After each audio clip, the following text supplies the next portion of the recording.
Imagine waking up to find your entire house burned to the ground, everything you owned turned to ash, and then being told you did it. That's exactly what happened to Alex Morrison, a single parent who thought moving into a quiet gated community would be a fresh start. Instead, it became a nightmare run by one woman, Martha Ellison, the self-proclaimed HOA president, who decided Alex needed to be taught a lesson. But here's the twist. When the truth finally came out, the story didn't end with fire. It ended with federal charges, a courtroom showdown, and a law that changed everything. Because sometimes, the most dangerous people aren't strangers. They're the ones who live right next door, smiling as they destroy your life. Stay until the end, because what really happened the night of the fire will leave you questioning just how far control can go before it turns into madness. The smell of smoke still clung to Alex's jacket as they stood in court, staring across the aisle at the woman who had tried to erase their entire life, and now insisted it was Alex who'd done it. Martha Ellison sat with that perfect, polished smile, the kind that hides rot beneath porcelain. The judge read the charges. The lawyers exchanged words that felt like noise, and Alex wondered how a year of quiet neighborhood living had led to this. How a person could burn your home, your memories, and then have the audacity to say it was all your fault. You ever feel like the world flips upside down in a single moment? Like truth and lies trade places, and no one seems to notice? That's what this courtroom felt like, a mirror warped by arrogance and fear.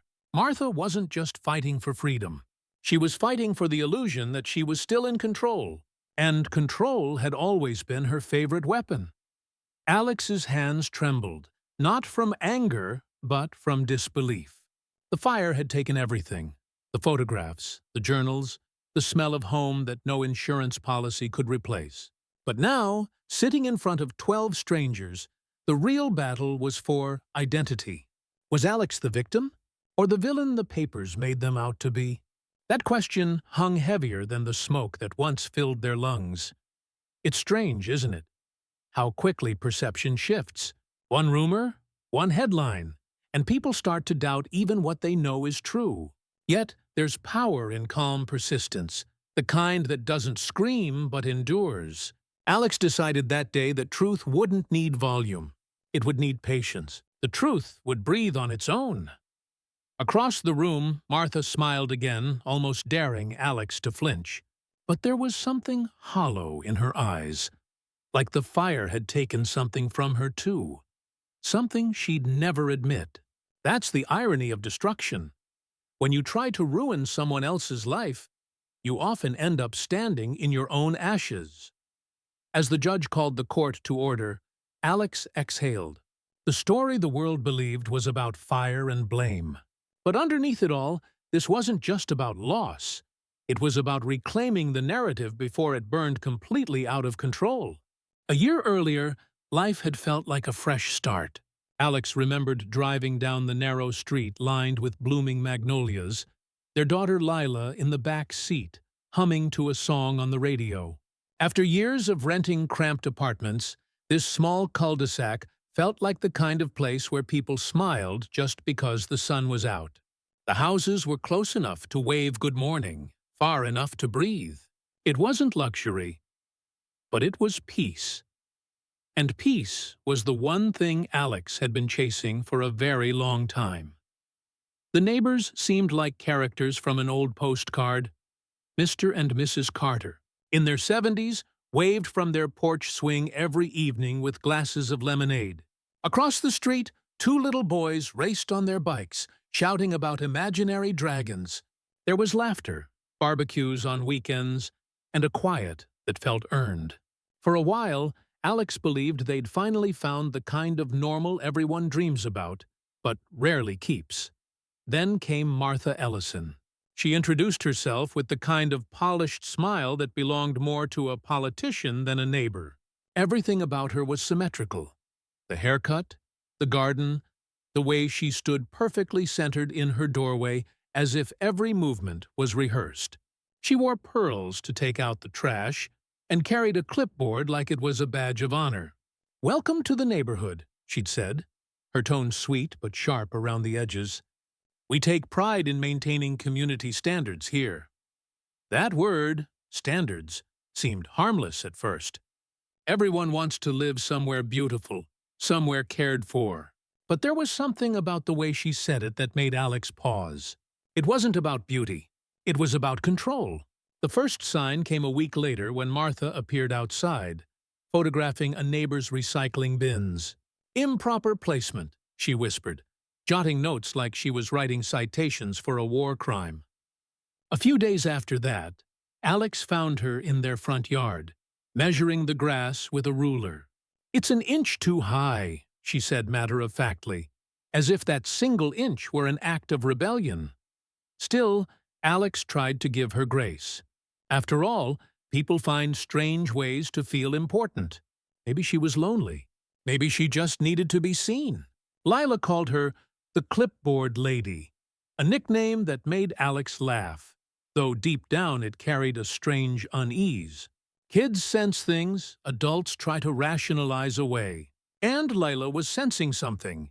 "She looks at us funny," she'd said one night, like she's counting something in her head. Alex brushed it off with a smile, but inside, a quiet chill lingered. Martha's perfection began to feel performative, like she was auditioning for a role no one asked her to play. Every hedge trimmed to the same angle, every flower color-coded. She would walk the cul-de-sac at sunrise, camera in hand, documenting anything that didn't match her invisible checklist. To the Carters, she was just dedicated. To Alex, she was unsettling. Not for what she did, but for what she noticed.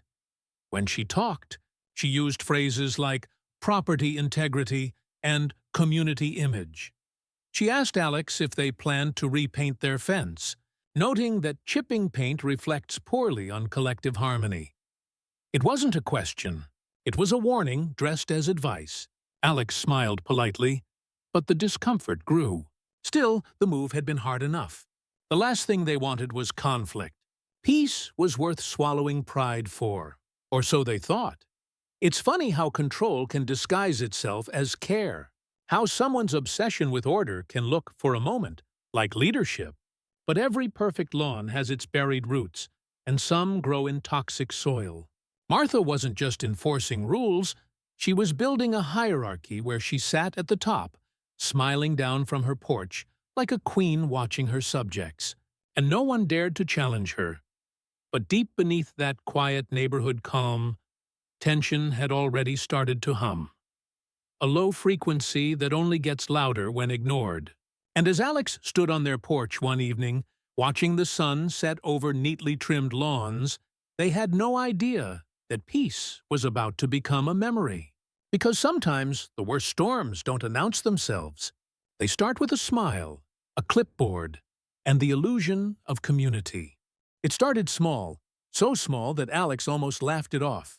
A letter slipped under their door one morning, written in formal language, printed with a gold HOA logo that looked a little too perfect. "Violation notice," it read. "Your mailbox color does not comply with community standards." Alex stared at it, confused. The mailbox was forest green, the same shade as every other one on the street. They assumed it was a mix-up, maybe some clerical error, and went about their day. But something about the tone of that letter stuck in their mind. It wasn't just the words, it was the way it was written. Authoritative, cold, like someone trying to remind you who was in charge. 3 days later, another letter arrived. This one cited non-compliant fencing and demanded replacement within 48 hours or face fines. The absurdity of it made Alex laugh again, but beneath the laughter was unease. Fines? From whom? They'd been told the HOA hadn't functioned in years. The previous owner even mentioned that the neighborhood meetings stopped before Lila was born. So where was this sudden wave of authority coming from? Alex did what any rational person would do. They researched. They combed through county records, searched for incorporation filings, and what they found was nothing. The HOA had officially dissolved 12 years ago. No president, no board, no meetings. It was a ghost organization, a name without substance, which meant these violation letters weren't official. They were a performance. Someone was pretending to be in charge. And Alex didn't have to think hard to guess who that someone was. When they walked to Martha's door to confront her, she greeted them like an old friend. "Oh, Alex, how lovely of you to stop by," she said, adjusting her pearl necklace. Alex held up the letters. "You sent these, didn't you?" Her smile didn't waver. "Of course I did. Someone has to keep this community from falling apart." Alex explained, calmly, firmly, that the HOA no longer existed, that she had no legal right to issue anything. Martha tilted her head, studying Alex like an insect under glass, and said softly, "I make the rules here." It wasn't a statement. It was a warning.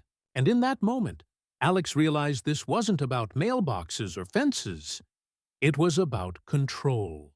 Martha didn't care about compliance. She cared about power. Within days, the retaliation began. First came the keyed car, long silver scratches carved into the paint like signatures of contempt. Then came the trash, deliberately dumped across the lawn the night before garbage day. Torn bags spilling coffee grounds and rotting food across the grass. Neighbors whispered. Some looked away, and others watched with quiet fear, pretending not to notice. Martha's smile grew brighter each morning, her daily walks now slower, deliberate, almost predatory. Alex tried to document everything. Photos, timestamps, even a journal of incidents. They wanted to believe logic would prevail, that if they just gathered enough evidence, someone would listen. But when they went to the local police station, the officer on duty leaned back in his chair and sighed. "You're telling me your neighbor wrote you mean letters and dumped trash?" he said, half smiling. Alex tried to explain the pattern, the escalation, the sense of being hunted. "Sounds like a neighborhood dispute," the officer replied. "Maybe you two should talk it out." That's the moment helplessness sets in. Not when you're attacked, but when the people meant to protect you decide your suffering isn't real enough. It's a specific kind of fear, the fear of invisibility. You start to question your own judgment. Maybe it's not that bad. Maybe you are overreacting. That's exactly how people like Martha win, by convincing you your reality is negotiable. Every 72 hours, something new happened, as if she'd set a timer. A broken garden light, footprints in the flower bed, a threatening note taped to the garage door. "Keep your yard clean, or we'll do it for you." The "we" made Alex shiver. Who was "we"? Was she working alone? Or had she turned the neighborhood into her private army? Fear started to creep into the edges of Alex's day. Subtle, silent, like mold growing behind wallpaper. At night, Alex double-checked the locks and peeked through the blinds. Lila would ask why, and Alex would say it was just to keep them safe. But safety was starting to feel like a memory. They stopped sleeping through the night. Every sound outside, the creak of a fence, the hiss of wind, felt loaded with threat. Martha's house sat across the street. Lights always on, curtains never closed. Sometimes Alex thought they saw her silhouette standing in the window, just watching. It's strange how quickly normal life can turn into survival mode. You start tracking patterns, memorizing the times you hear footsteps, testing if the lights flicker the same way each night. You turn your home into a fortress, not because of what's happened, but because of what might. Fear makes you hyper-aware. It sharpens your edges and dulls your trust. And yet, somewhere inside that chaos, something shifted. Helplessness turned into defiance. Alex stopped asking for help and started preparing. If no one else would protect their family, they would. They bought cameras, lights, and a motion alarm. Not out of paranoia, but clarity. Because when someone tries to control you, the first act of rebellion is refusing to be intimidated. Still, it wasn't the hardware that brought calm. It was the mindset. The realization that bullies feed on compliance, that silence is gasoline to their fire. Alex didn't want war, but they were done pretending peace existed. Sometimes, the scariest villains don't wear masks or break into homes. They live next door, smile in passing, and convince everyone else they're the hero. But underneath the politeness is obsession, the kind that escalates when challenged. Martha wasn't protecting the neighborhood. She was building an empire of fear, one fake violation at a time. Alex didn't know it yet, but this was only the beginning. And when people like Martha feel their control slipping, they don't stop. They burn everything in their path to keep the illusion alive. The deeper Alex looked, the darker the picture became. What started as neighborhood pettiness was beginning to feel orchestrated, too deliberate to be coincidence. It began with a small discovery. Martha's husband, Gregory Ellison, wasn't just another retiree with too much time on his hands. He was a sitting member of the local zoning board, the same board responsible for enforcing building codes, property compliance, and permits. Suddenly, every violation notice Martha issued didn't feel random anymore. It felt strategic. It gave her the illusion of power she didn't officially have. But with her husband's title, people assumed she did. Power borrowed is still power when no one dares to question it. Curiosity turned into dread when Alex found another connection. The towing company that had been targeting cars in the cul-de-sac, the one that had hauled away the Carters. Heute tiefer 10.000 van and fined them $500 for a parking infraction that didn't exist, was registered under the name Ellison Automotive Recovery. The owner? Martha's cousin, Dale Harper. That's when the puzzle started fitting together. Every inconvenience, every fine, every fear. It was all feeding into one family's pocket. And still, no one saw it. Or maybe, worse, they saw it, but stayed quiet. You ever notice how corruption hides best in plain sight? Not behind closed doors, but right in the open, disguised as authority. Martha's community leadership was just that. A smile masking coercion, a clipboard hiding collusion.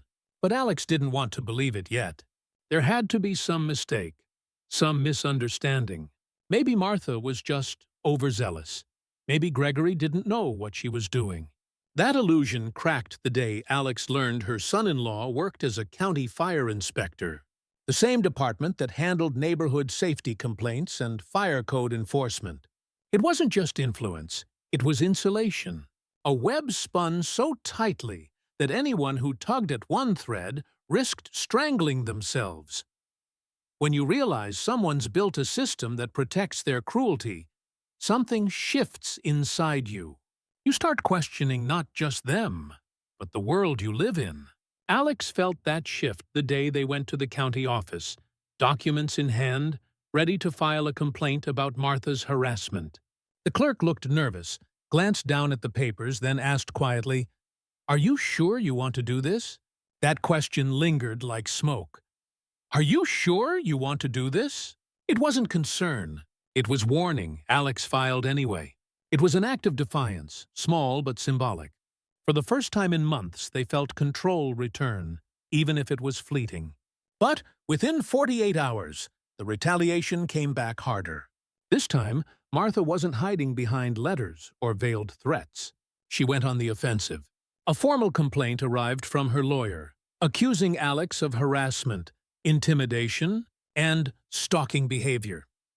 The document was pages long, filled with fabricated incidents, claims that Alex had followed her, taken pictures of her property, even left threatening notes.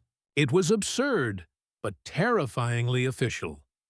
The same police department that had ignored Alex's reports before now showed up at their door, not as protectors, but investigators. "We just need to ask a few questions," one of them said, voice neutral, eyes avoiding contact. Alex stood there, hands shaking, heart pounding. "You're investigating me?" They wanted to laugh, to scream, but the words caught in their throat. That's the cruelty of inversion. When the victim becomes the accused, and everyone else just shrugs. Fear has a way of rewriting your life. Every knock at the door sounds like judgment. Every passing car feels like surveillance. Alex couldn't focus at work, couldn't sleep without jolting awake at midnight, certain someone was outside. Even Lila started noticing. "Why are people saying you're in trouble, Mom?" she asked one morning, her voice small. Alex didn't have an answer. How do you explain to a child that the truth doesn't always matter when lies have power? There's something uniquely paralyzing about being trapped in someone else's narrative. Martha wasn't just controlling the neighborhood anymore. She was controlling perception itself. She had rewritten the script, and now Alex was the villain in her story. And when people already fear confrontation, it's easier for them to believe the version that demands less courage. But in every spiral of control, there's always a moment, a breath, when clarity pierces through fear. For Alex, it came late one night, standing in the kitchen, the house silent except for the hum of the refrigerator. That's when they smelled it. Gasoline. Faint, but unmistakable. It drifted through the open window, sharp and chemical, cutting through the air. They stepped outside, scanning the driveway, the lawn, the bushes. Nothing seemed out of place, yet something was wrong. The scent faded within minutes, leaving only questions behind. They told themselves it was nothing. Maybe a passing car, maybe someone's mower. But the mind remembers what the heart tries to forget. That smell stayed lodged in Alex's memory, a whisper that something much worse was coming. The next morning, a new notice appeared on their door, one accusing them of violating community peace. Martha had even attached photos of Alex standing outside their own house, circled in red ink like a criminal. It was no longer about neighborhood rules. It was psychological warfare, a slow erosion of sanity. The scariest part wasn't Martha's power. It was her certainty. She truly believed she was untouchable, wrapped in a cocoon of connections and fear. And maybe, for a moment, she was right.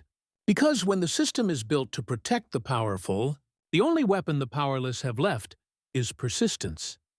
Alex didn't yet know that their patience, their quiet documentation, their refusal to give up would become the thread that unraveled everything.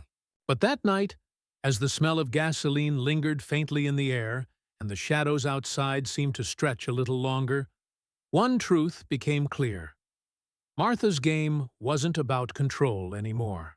It was about destruction, and she was just getting started. The call came just after midnight. Alex's phone vibrated on the nightstand.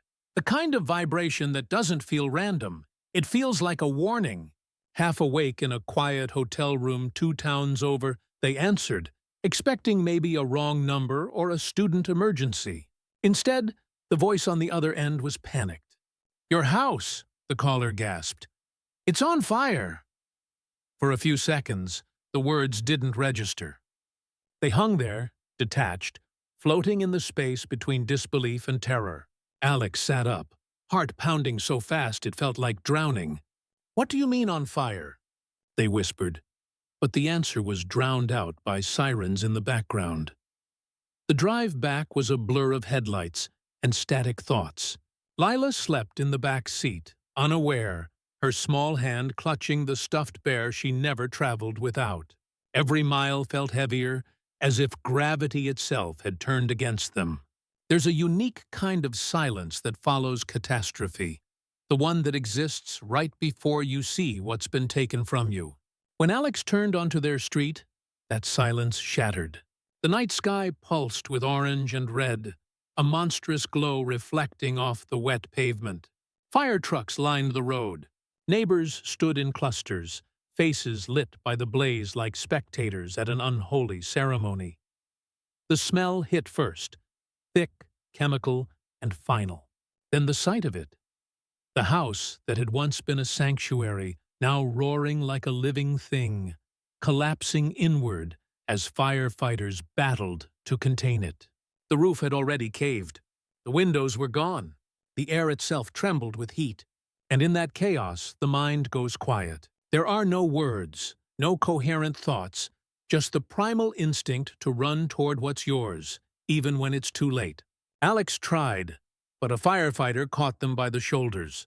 "You can't go in," he said, his face illuminated by the flames. "There's nothing left to save." They stood there for what felt like hours, numb, watching everything they'd built disintegrate. The photo albums, the letters, the drawings Lila had taped to the fridge, all of it turning to ash. There's something deeply cruel about fire. It doesn't just destroy, it erases. It leaves no room for mourning, only for absence. But as the flames died down and the first light of morning crept across the horizon, something else began to burn. Disbelief. Because as the smoke cleared, the whispers began. Someone had seen Alex's car near the house earlier that evening. Someone else swore they heard an engine idling in the driveway. And within hours, the narrative started to shift. When the police arrived, their questions didn't sound like comfort. They sounded like suspicion. "Where were you tonight? Anyone else have access to your vehicle? Did you have insurance on the property?" Alex answered them all, voice trembling with exhaustion. Yes, they had insurance. Every responsible homeowner did. No one else had access to the car. It had been locked in the hotel lot hours before the fire. But doubt spreads faster than truth, especially when fueled by a familiar face. Because just when Alex thought the night couldn't get any worse, Martha appeared. She wore a robe, her hair perfectly intact despite the chaos, clutching a mug like she'd come to offer sympathy. But her expression wasn't grief. It was satisfaction disguised as concern. "This is terrible," she said softly, loud enough for the officers to hear. "It's just, well, Alex told me once they were struggling with money. I remember them saying something about insurance being the only way out." The officer's pen froze mid-sentence. "You're saying they planned this?" Martha lowered her eyes, as if reluctant to betray a confidence. "I don't know, but it sounded serious. I just hope, for Lila's sake." "It's not true!" In that moment, the world tilted again. It wasn't enough that Alex had lost their home. They were now losing their innocence, their credibility, the fragile trust of everyone watching. Neighbors who once waved from their porches now avoided eye contact. The police pulled Alex aside for more questioning, their tone colder now. "Is there anything you want to tell us before we start our investigation?" one asked. Alex wanted to scream, to tell them about the harassment, the fake HOA, the forged letters, the smell of gasoline days earlier, but they knew what it would sound like, a desperate person deflecting blame. It's strange how quickly your identity can be rewritten by rumor. Yesterday, Alex was a parent, a teacher, a neighbor. Today, they were a suspect. That's the thing about injustice. It doesn't ask for proof. It just needs a story that sounds believable enough to survive the morning news cycle. And Martha had written that story perfectly. The narrative of a desperate homeowner, a failing single parent, pushed to the brink. Every lie she'd ever told now found its perfect stage. When the officers left, the house was still smoking. Lila stood at a distance, eyes wide, clutching Alex's sleeve. "Where will we go now?" she asked. Alex crouched down, trying to sound brave. "We'll figure it out," they said. But the words felt fragile, like paper in the wind. The weight of being falsely accused is a quiet kind of terror. It doesn't scream, it suffocates. You start to question not just who you can trust, but whether anyone will ever see the truth again. Days turned into interrogations. Investigators combed through the ashes, treating every piece of debris as evidence of guilt. The report noted traces of accelerant, something Alex already knew, though not in the way they imagined. "It's suspicious," one investigator said. "Too clean, too precise." Martha's words echoed in their minds. "I make the rules here." And now she was making them even in ruin. But here's the thing about truth. It's stubborn. It waits, silent and steady, for the lies to exhaust themselves. And though Alex didn't know it yet, Small cracks were already forming in Martha's story. Witnesses recalled inconsistencies. Surveillance footage placed Alex's car at the hotel before the fire. A neighbor mentioned seeing another vehicle that night, one that didn't belong on their street. Still, none of that mattered in those first few days. All Alex could see was loss, the shell of a home, the flicker of suspicion in every glance, the sound of sirens looping endlessly in their head. The fire had taken their walls, but the accusation threatened to take their identity. It's one thing to lose everything you own. It's another to lose who you are. And as the days stretched on, and the smell of smoke refused to leave their clothes, Alex began to realize something terrible. Martha hadn't just destroyed their home, she had burned their name. And in a world that believes what it sees before what it knows, sometimes reputation burns longer than wood. When everything has been taken from you, something changes. You stop waiting for someone to save you and start realizing that the system isn't designed to protect the truth. It's designed to protect itself. That's where Alex found themselves. Weeks after the fire, after the humiliation of being treated as a suspect, after the sleepless nights of questions that went nowhere, a quiet determination took root. They were done playing defense. If no one was going to uncover the truth, Alex would do it themselves. It started with a simple phone call to a man named Victor Haynes, a private investigator with a reputation for uncovering corruption in small-town politics. His voice was calm, deliberate, the kind that carries quiet authority. "If someone set that fire," he said, "there'll be traces. People always leave traces. They just hope no one's patient enough to find them." For the first time since the fire, Alex felt something they hadn't felt in months. Momentum. It wasn't hope yet, but it was movement in a direction that wasn't backward. Victor began with the obvious: neighbors, surveillance, digital footprints. Most people assumed the fire had erased everything, but that's the thing about modern life. Nothing ever really disappears. Somewhere, in the web of cameras, cell towers, and phone logs, there's always a thread waiting to be pulled. And this time, they found one. A neighbor's home security camera, positioned at just the right angle, had recorded something the night of the fire. The footage was grainy, but clear enough. A figure moving through the backyard at 11:42 p.m. just before the blaze began. A man carrying a gas can. The moment Victor showed Alex the video, the room went still. The silhouette was unmistakable, not because of his face, but because of his walk, that slight limp on the right side. Alex had seen it before. Martha's son-in-law, the fire inspector. The irony was cruel. Someone trained to prevent fires had lit one himself. Alex felt the first spark of vindication, but with it came fury. All the pain, the doubt, the shame, they weren't random. They were engineered. The footage alone wasn't enough, though. They needed proof that tied Martha directly to the act, not just through family ties. That's where the fire forensics expert came in, a woman named Dr. Lydia Morales, an ATF-certified investigator who'd spent decades dissecting arsons. Lydia had a quiet intensity about her, the kind that made people listen. She examined the remains of the house, the scorch patterns, the accelerant residue, and the ignition points. Her conclusion was surgical. This wasn't an accident. It was planned.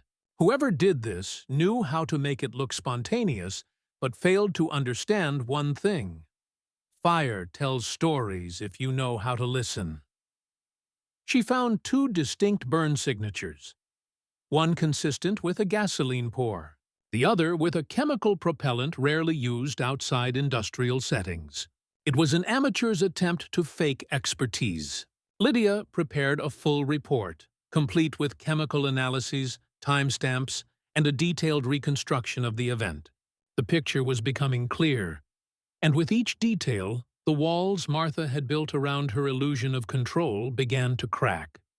Still, the most damning piece didn't come from science.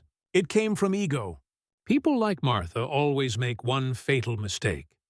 They believe they're too clever to ever be caught. Victor pulled her phone records through a subpoena, and what they found was chilling. A call placed at 9:27 p.m. The night of the fire to her son-in-law lasted just under 4 minutes. The recording, captured through a wiretap authorized once the investigation turned federal, was almost too perfect in its arrogance. Martha's voice, crisp and unbothered, saying, "It's time she learned what happens when you defy the HOA."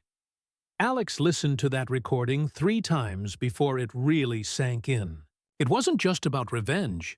It was about control, dominance, and the need to make someone pay for refusing to bend. It was the sound of entitlement curdling into cruelty. But hearing it didn't bring instant relief. It brought grief. Because what do you do with proof when it confirms your worst fears? When it validates that someone you once waved to across the street wanted to erase you entirely? Victor warned Alex to be careful. When people like her realize they're losing control, they get reckless. And he was right. Martha's behavior shifted overnight. She started showing up around town again, giving interviews about being terrorized by false accusations, trying to flip the narrative one last time. But this time, she didn't realize the cameras were still rolling, just not the ones she controlled. Every step forward brought both tension and release. The lies that had once seemed airtight were unraveling thread by thread. And Alex wasn't hiding anymore. They began compiling everything: the footage, the forensic report, the call transcripts. Piece by piece, it became a tapestry of exposure. The system that once dismissed them now had no choice but to pay attention. When Alex turned everything over to the district attorney, they felt the shift, a literal reversal of power. The story no longer belonged to Martha. It belonged to the truth. But empowerment isn't just about winning. It's about reclaiming your voice after being silenced for too long. For Alex, this wasn't just evidence, it was vindication.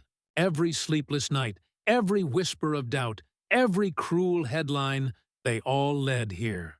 Justice wasn't just about punishment. It was about being seen clearly again. And that's something no fire could erase. The day the warrant was issued, Alex stood outside the ruins of their home. The smell of charred wood still lingered faintly in the air, but the fear was gone. In its place was calm. Sometimes power doesn't look like shouting or revenge. Sometimes it's quiet, a steady refusal to be defined by someone else's lies. They thought about Lila, about the future, about what it meant to fight not for victory, but for truth. As the sirens wailed in the distance, growing louder with each passing second, Alex felt something unfamiliar but deeply human. Closure. Martha had started a fire to destroy someone's life. What she didn't realize was that fire also purifies. It burns away illusion. It exposes what's real, and in the end, it leaves behind clarity.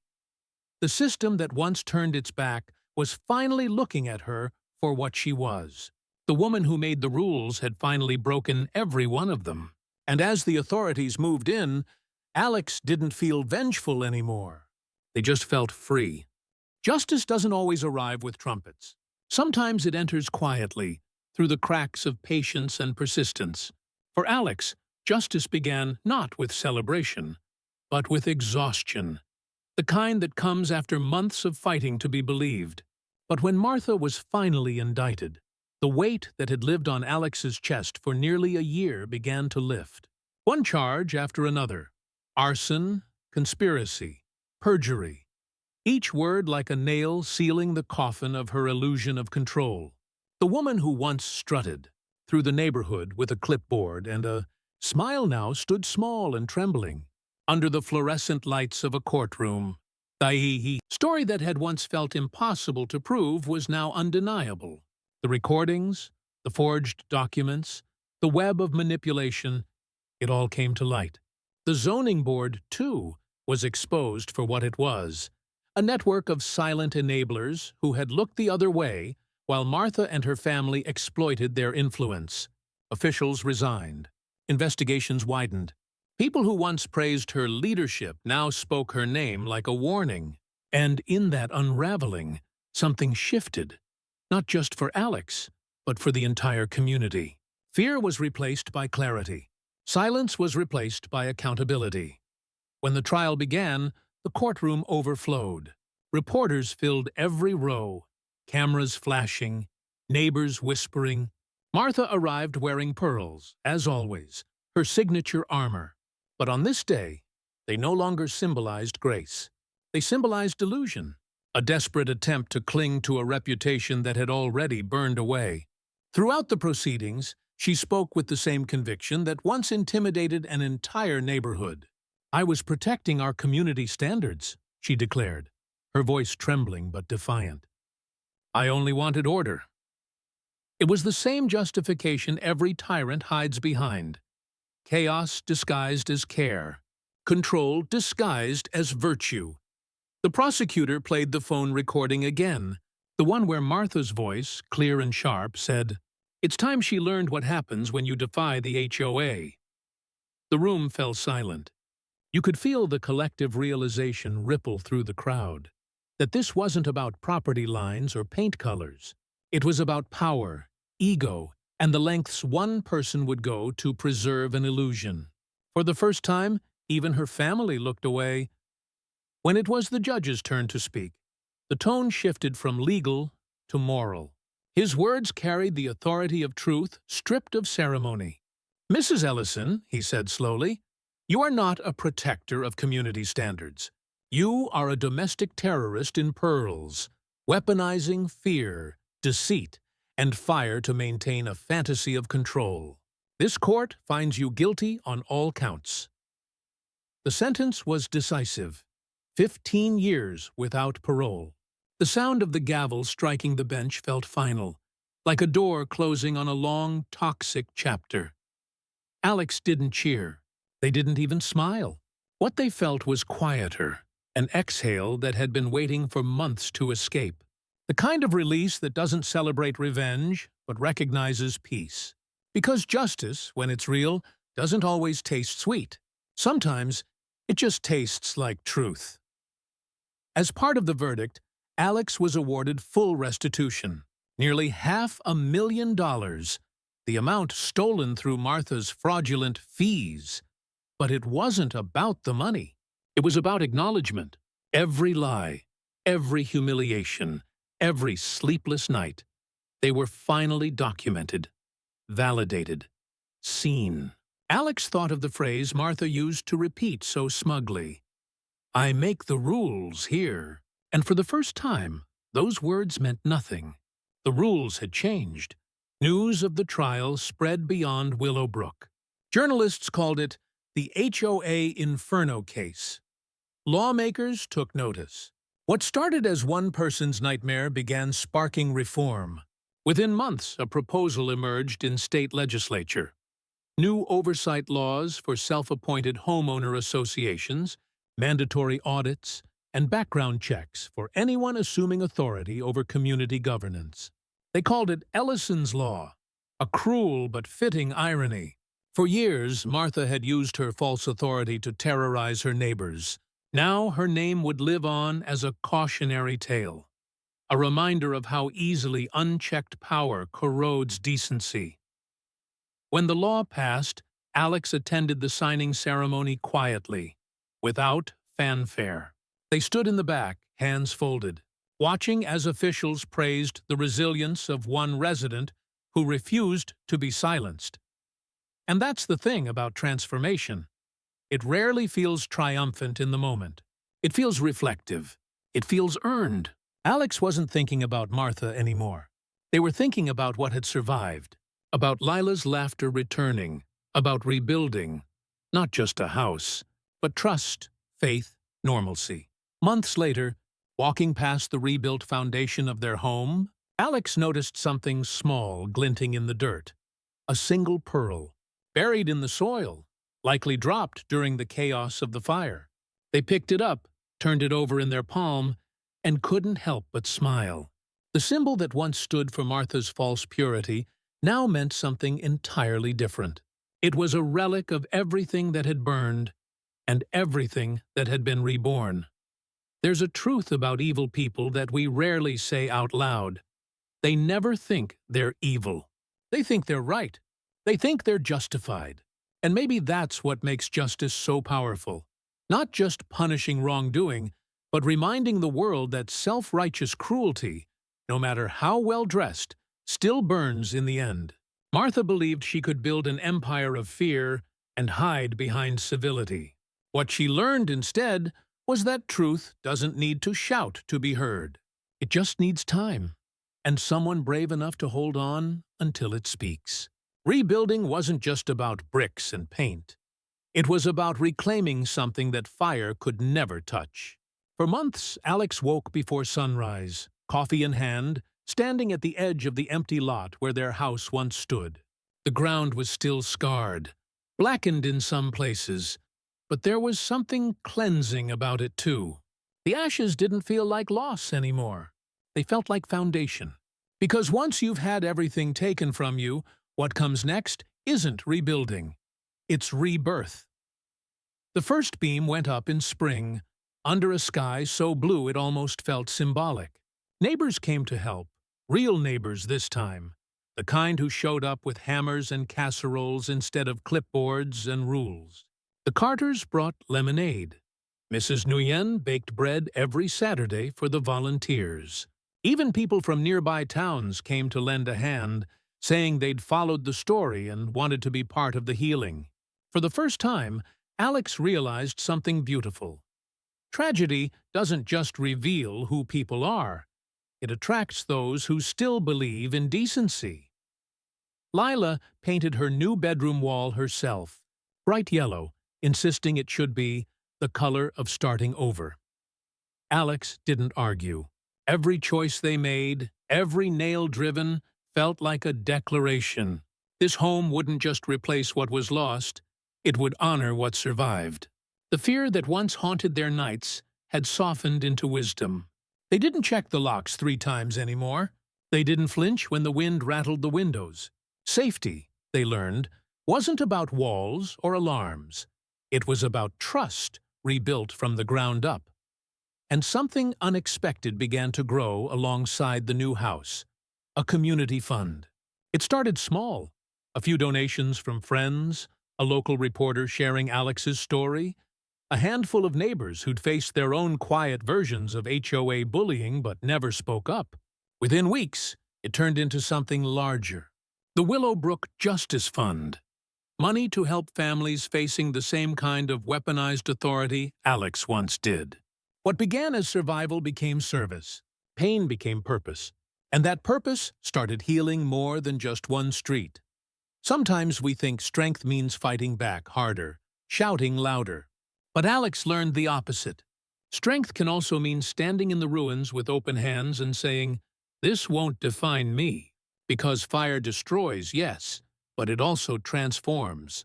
It melts away illusions, reveals what's real, and clears space for what's meant to grow next. Every scorch mark carries a lesson. You can lose everything and still come back radiant. On the 1-year anniversary of the fire, the neighborhood gathered under strings of lights to celebrate the rebuilt home. There was music, laughter, the smell of barbecue in the air. Alex looked around and saw no fear, no resentment, only people connected by something deeper than proximity.